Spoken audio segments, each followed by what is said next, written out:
Hey, so for today's episode, we've got a familiar guest. I've got Judson Voss from Chart Industries who's back to share with us the power of inbound marketing. What is inbound marketing? I don't know. You're going to have to stay tuned and listen to find out on this awesome episode of Industrial Sage. Welcome to Industrial Sage, a free weekly video podcast series all about digital marketing for industrial manufacturers. Hear interviews with your peers and find out how they're solving the same challenges that you might be facing in your own field. Coming to you from the Optimum Production Studio in Atlanta, Georgia, this is Industrial Sage.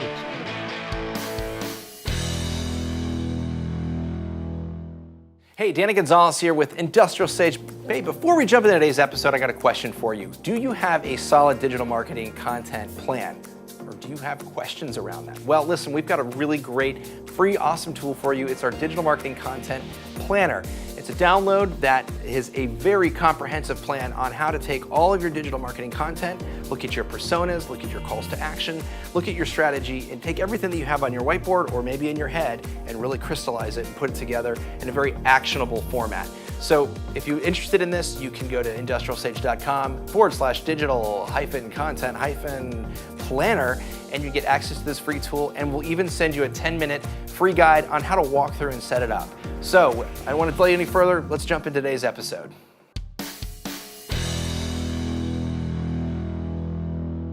Okay, well, welcome to this episode of Industrial Sage. We've got a familiar guest here. We have Judson Voss from Chart Industries, and today he's going to be talking about really the power of inbound and how Chart uses it, and it's a really exciting thing. So for those who don't know you, Judson, or haven't heard maybe some of the earlier episodes, because he was on quite a few at the beginning, tell us a little bit about yourself, who you are, Chart, all that good stuff. Sure. So with Chart Industries, I'm the digital marketing manager. That means most things. You do print brochures? I do brochures. I clean the restrooms most days. It just depends on what's going on. I drink a lot of coffee. Yes. For the most part. There you go. Yeah, there you go. So that's my role there in title. What I do is sort of take the strategy of what we're trying to do and creating revenue and boiling that down into engagement with customers through the digital platform, which is 90% of what the world is today anyways. Exactly, and that's awesome. That's very much what we're going to be talking about today is really this like inbound marketing, digital marketing, like, what is that?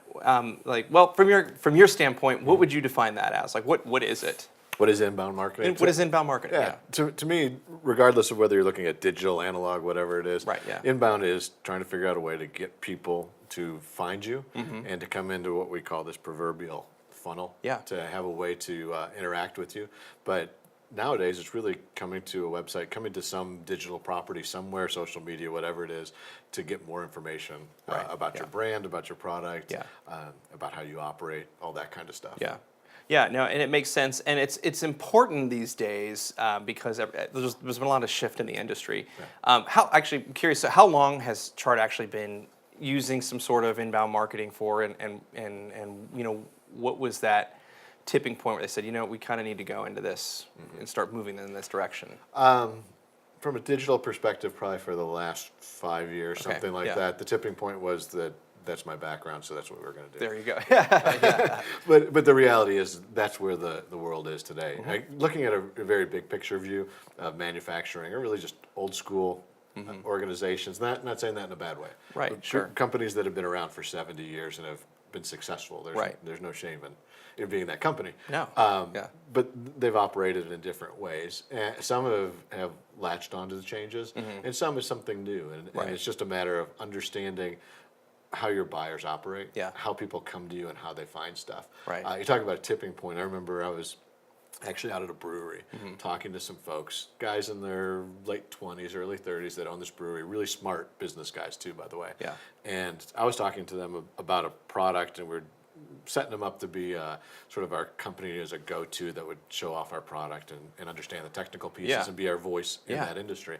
And I just said, hey, off the cuff, I said, you guys were sold by us. Right, yeah. What was that experience, and what things can we improve on? And they said, well, first of all, your video and the way you draw people into your site from our perspective really sucks.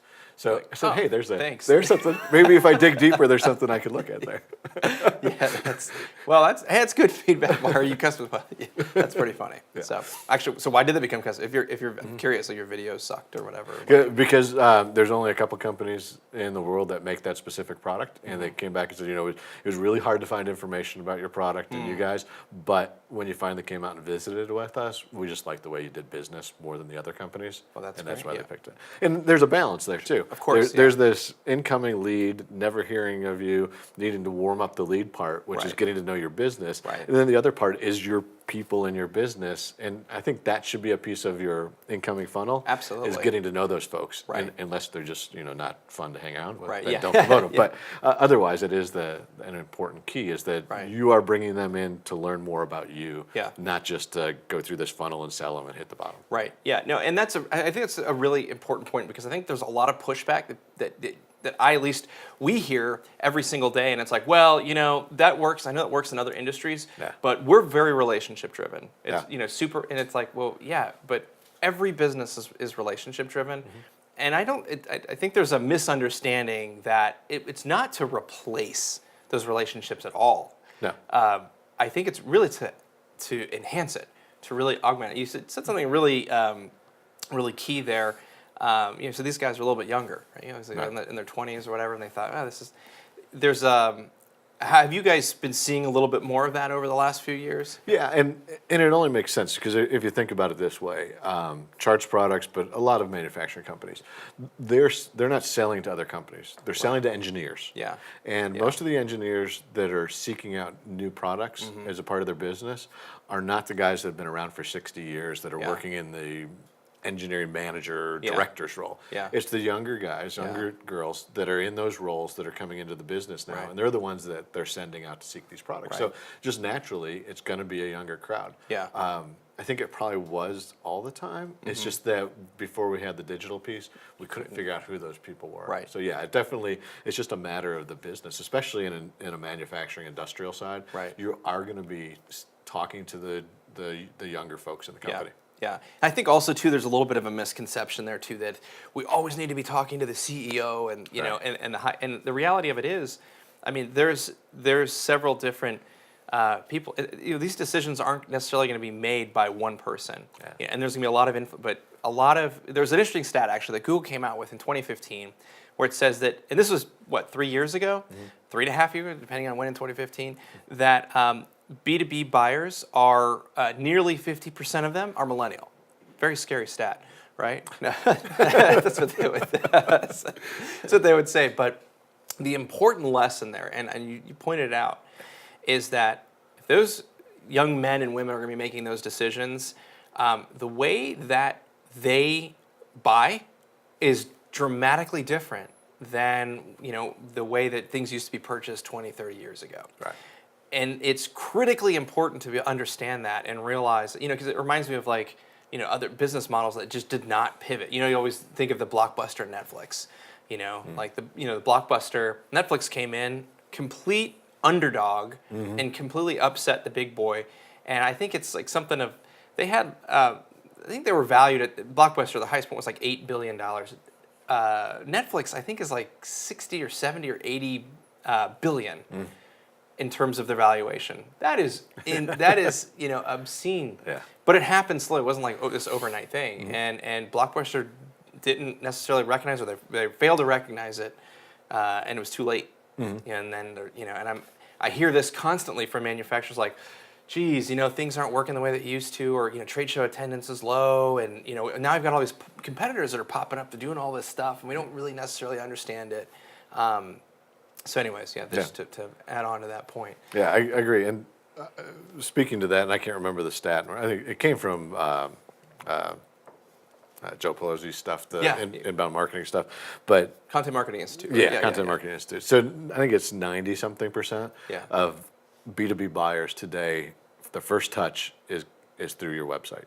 So there, or some digital property. Right. So it may not be your website, may be an asset somewhere else digitally that Right. they find you. Yeah. And that's just the buyer's journey today. Yeah. The main entry point is not going to be some of the things that we've seen in the past. Yeah. It's going to be through a website, through a webinar, through a landing page, something somewhere Right. is how they're Yeah. getting to you. And even digitally in the trades, in the industrial area, past their trade publications and stuff. Right. Usually it's not through the printed material anymore. yeah, It's yeah. usually online through an ad, through an article, something Yeah. like that they're finding out about you, especially videos where they, at a trade show and they learn more about you. Right. But it's not the trade show, it's the video Right. on the website. Sure. So Yeah.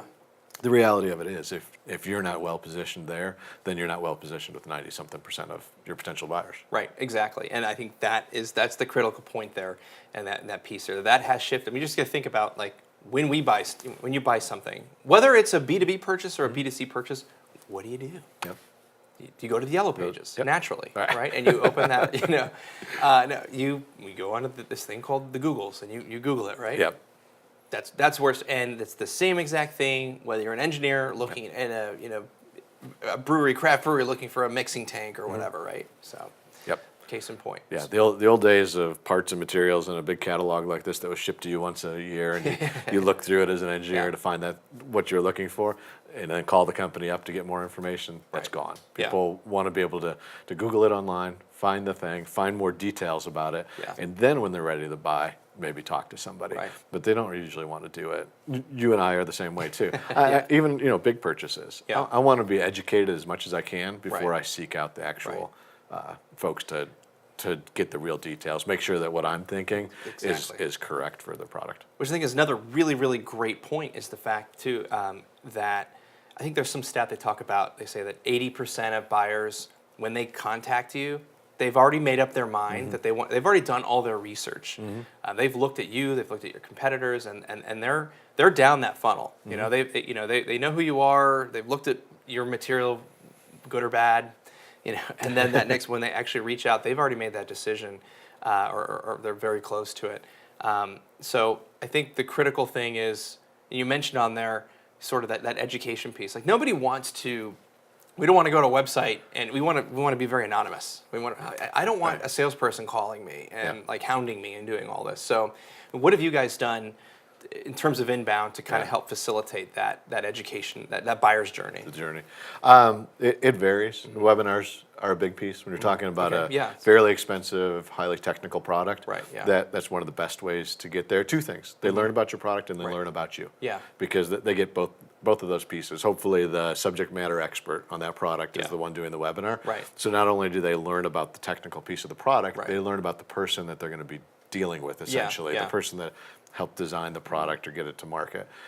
So both of those pieces are important there. As you mentioned before about the CEO, and they're not going to be the one that's really buying the product, but Sure, they might yeah. have an influence and everything. Right, yeah. Spend as much time as possible that we can from an account-based marketing perspective, Yeah. which is educating each of the different groups in the organization about the company and then about the product, but really more about the solution. Engineer might be interested in the specs on the product. Right. Everybody else in that company is interested in the ROI. Right, Why are we spending money on this product? And what are we Exactly, getting out of right, it? yeah. So try to go across the board that way. So all Yeah. the different pieces are touched from a digital perspective. Absolutely. So to make sure that the content or different areas you have there speak to that person who's going to be looking. So if you're talking to a CEO, don't talk about, oh, here's all the amazing features and benefits. They don't care. Yep. This is, operationally, we think that we're going to be able to reduce some of your costs by, 5% or 10%. Right, yeah. Oh, okay. Even CEO, maybe at that level, it's more about, this is my company. We're not a shot in the dark organization. We've been around for a Right, whole yeah. bunch of years. Yeah. That might be all they need to know at that Yeah. level. The CEO, the COO, That's the true, CFO. He might want to know other pieces of information. That's a great point. I always recommend if you're marketing to the CFO, don't care about the product, care about the payback. Yeah. Create a calculator and use that piece of with the CFO, because what they want to do is they want to be able to calculate the payback Right. without doing any work. Yeah. And Yeah, right, exactly. just like we all do. So yeah, I always recommend different pieces like that Right. speaks directly to their Right. organizational structure. Absolutely. No. So I mean, it's the thing is, I feel like it's really taking those relationships you've developed, the way that companies have gone to market in the past, and it's not really changing the structure of it so much. It's just changing the medium and the way that it's communicated and delivered. Yeah. That's really it. You know? And it's in my spare time. Spare time. The other 24 hours of my day. I've helped organizations out on that side, like the sales enablement piece. Right. And I work with folks sometimes that are explaining how to set up their funnel digitally in the first place through software solutions. Right, yeah. The first thing I always recommend, you want a quick win, it's go out and interview the sales team and understand how they get leads, what they do with those leads, how they decide who's the important one, I should call back first, who's the guy I'm going to ignore, that kind of stuff, and totally just copy it. Digitally, just copy that and do what they do, because the company's, you're a billion-dollar company. You've been doing something right for a long time. I would think so. Yeah. So just copy that digitally. You don't have to go out and reinvent the world digitally. Just figure out how to support what works already through another format. Exactly. I think that's the key answer and that solution to the whole relationship question. Like, whoa, what is this? Is all all this new stuff? No. Yeah, it's still there. Nothing's new under the sun, right? There's some cool new stuff from the perspective of how you get the leads in. That's easier. To schluck around at a trade show for 4 days and stand there at your booth looking at people like, oh, please come talk to me. There's other ways to do it. Inbound, essentially, going back to the original question, inbound is a digital method to allow people to raise their hand instead of you seeking them out, asking if they want your product. And so that's what all these cool new tools really help you do. And the beautiful thing that I love about it too, I mean, there's a lot of things I love about it, is that the fact that that thing runs, if you set it up right, 24/7. But not just 20. It's like having a whole fleet of salespeople that are out there doing trade shows constantly. So while it's at nighttime here in the United States, if you're a global company, you've got stuff going, or what have you, or somebody here, it's an engineer and it's late at night, they're trying to figure out this thing, and they go and they come, they're being educated. Maybe it's that webinar that it's pre-recorded and it's there, and that the project manager or an engineer had put together, and they're learning and they're developing that relationship. That relationship absolutely is being developed there. They're being educated, and it's being automated. I think that is really the key piece, is that we can take what you've done, but then scale it. And that is very, very exciting. Right. And then taking that information, people will say, I don't know how to create content. You can probably get your subject matter expert to put a PowerPoint together, though, and record it. That's one piece of content, but now you can break that into a whole bunch of different things. Now you've got the slide deck that you can put different places. B, you should be able to go back through and figure out blog posts you can write, articles, just redeveloping what the content says on your website. If people watch the webinar and they send you an email and said, hey, I saw your webinar and I thought this was really interesting, put it on your website. It resonates with the customer, put it on your website. And so there's all different ways you can take that content and repurpose it into new uses. So for those who maybe say, that sounds like a great idea. Why would they want to do that? Like, what does content play in terms of, like, why it's such a big deal in inbound? Because it is inbound. Well, there you go. The folks at CMI will say that, at least, but it is. There is no inbound. There is the idea and the structure. We talk about old school and trade shows and stuff, but there is old school also of AdWords, come to my website and somehow you're going to buy something from me because you see a picture of a product and a product spec under that. That today is, while it worked 5 years ago, is old school today too. We're just moving faster. So people don't want to just see the specs on products. They want the story behind it. They want to know what it's going to do for them, which they've always wanted. They're just asking for it digitally. And so they want to see all those pieces. Well, the content is that. The content is what tells the story. It explains the product. It explains your company. It explains who you are maybe sometimes, and ties all that together. But without the content, there is nowhere to land and gather data. So it's taking that education and feeding it throughout that journey at the right time. It can't be just fire hosed everything and I think that's where the power of having the marketing automation systems to be able to help to kind of like facilitate and do that. In the right format too. So we talk about repurposing. Part of it's because we're lazy marketers and we want to get as much bang for our buck as we can by one piece of content. But the other thing is everybody learns differently. There is that engineer that's going to sit there and watch an hour-long webinar.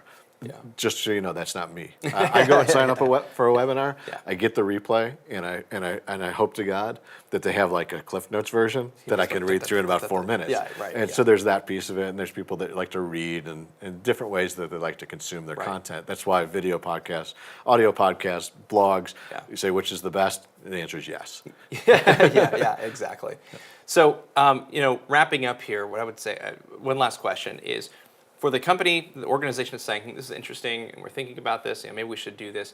What advice would you give to them? Are there any particular key steps, or what would you tell them? I could do this for an hour, but I know. I'll go That's the a short whole other version. episode. Maybe we can do a part 2 if needed. Okay. So to me, for marketers, regardless of your title as digital or not in or whatever your title is, you need to understand your business and your customers first. Yeah. Regardless of the digital piece or anything like that, you need to know what you're selling and why you're selling it. And why you're selling it isn't to get revenue. It's the why is the customer buying it. Right, yeah. So you got to have that baseline Yeah. in there. But then when you get to the digital side, you have to be honest with yourself and say, this is new.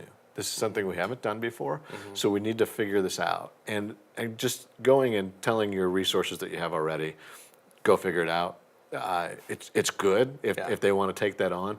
Don't do that as your main source. I think you're going to end up sort of flailing around trying to get there. So bringing in an outside resource, I think, is important. Yeah. If you don't have it in place. Right, if you've got somebody there, they're the digital marketing king or queen, and they can do it, then great. Go from there. right. But you're probably not asking that question if you've got that already. Probably. No. So for the other 99.8% of us, it's good to go out and seek out other resources, even if it's just for consulting purposes, and ask people what they think that are outside your organization that maybe have done this before, something like that, or just hiring an agency to come in and do it. I think that's really important to set that up in the beginning. And then the other piece is trying to figure out what you're going to get out of it and what your plans are. Yeah. There's 2 things that I think personally that kill digital marketing implementations in organizations. One is they don't know what they want to get out of it. And well, I guess I should say there's 3. The other ones is don't know what you're doing and don't ask for help. But but they don't know what they plan to get out of it. Right. So they just have 0 ways to measure it. Yeah. And on the backside of that is they don't have a way to represent to their boss, the next person up the line, what the ROI is going to be. Because what I see people do is they come in and they say, we're going to start a digital marketing plan. And their boss is like, and then sooner or later they say, so what do we get out of it? And they're like, you just don't understand. Digital marketing is the way of the world today. Well, as a business owner or as a CEO or somebody that's running a business, the way of the world is great. Right. They want to know what specifics they're going to get. If they're putting the money into it, what are they going to get back out of it? And I think you have to be able to portray that to them. Otherwise, you will get sort of stuck. Absolutely. We've always said, get buy-in, get sponsorship from the top level in the organization. That's what you need for whatever project you're doing. Sure, right. Digital marketing is no different. Right. And I think it helps you too, because now you're like, okay, now I know what I expect to get from it. Right. And now I know what I'm going to measure. And now I know what success is going to look like for me too. And so you cover it all in that. Reporting, analytics, communicating that back. Yeah, having a strategy, all that. Awesome. Well, Judson, I really appreciate the time you've given us. Just a ton of great information. If anybody has any further questions, I'd like to reach out to you. What's the best way of contacting you? Best way, you can go to my website probably. Okay, You go to perfect. judsonvoss.com. Perfect.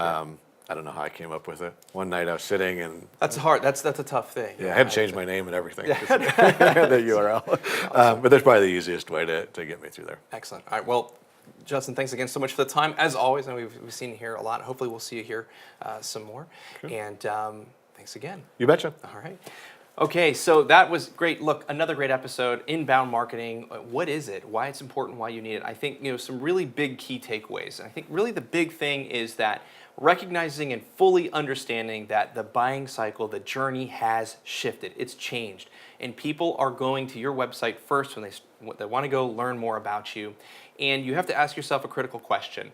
What are they finding when they go and Google? Can you be found? B, once you're found, do you have the right information? Do you have that right content that educates them and tells them who you are, about your products, about your services, so that when they're ready to contact you or make that decision and contact who they want to go to, that they have been fully educated on, you guys, this is the company that we want to go with. Is that set up? It's a very key thing. That's the way that we're going and the way that we're going to be doing that here. So thanks so much for watching this episode. And if you have any questions, please feel free to reach out to industrialsage.com/questions. We'd love to answer them for you. Please share this, like this. If you're listening on iTunes, we'd love a review. And as always, thanks again. I'm Danny Gonzalez, and this is Industrial Sage.